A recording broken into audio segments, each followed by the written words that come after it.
Tai jau klausėm, atrodo, šitą. Nu, tai sakiau, kad tau noriu padėti su firma, išaukštinti ją.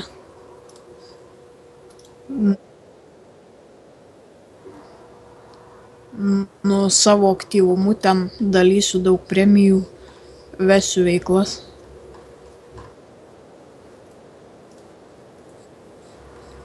Nu, kažkur 15. Čia normaliai, ką žinau.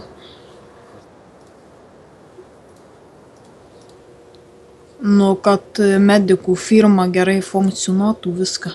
Ir reaguotų ten iškvietimus, per grobimus užtektų medikų, visko. Tai aišku, kad ne.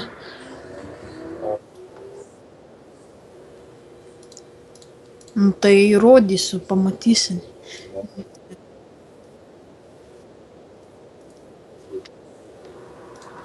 Tai aš jau prižiūrėtojų būdamas išbūdavau daug laiko.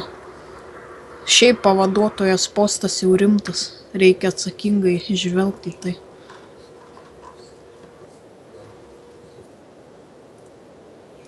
Nu.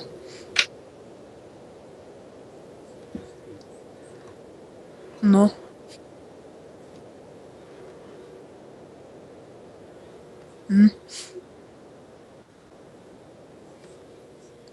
Tai šiaip tais medikų darbuotojai per grobimus išvis net negali įsitraukti ginklo, o pavaduotojas kaip tik turi arba išmes darbuotoją, kad ten arba kad susimokėtų ten tą pretenziją, žinai, ten.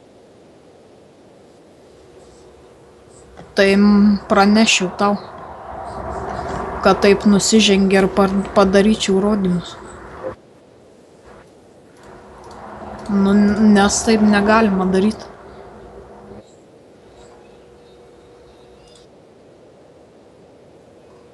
Nu, jis turi būti atsakingas, žvelgti rimtai savo į firmą, turi būti aktyvus, kad prižiūrėtų gerai darbuotojus, vestų veiklas, pareigingas, kad atliktų savo pareigą.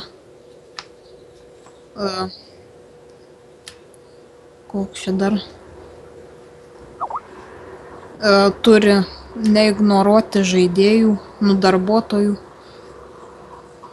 Turi jiems padėti atsakinėti į visus klausimus. Tobulą treniruotę įsivaizduoju, kai yra pakankamas darbuotojų skaičius, treniruotė yra įdomi, apmokomi gerai darbuotojai darbui, vedami, treniruotė smagi, pavyzdžiui. Darbuotojams įdomu dalyvauti.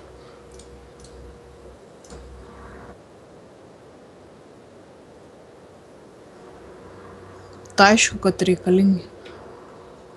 Ne. Tai kad darbuotojai turėtų ką veikti, keltis rangus, siekti ko nors.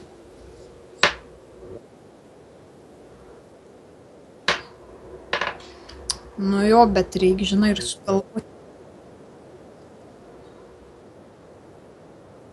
Ai, nu.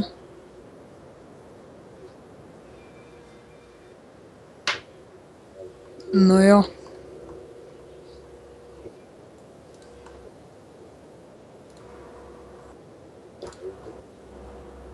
Gerai.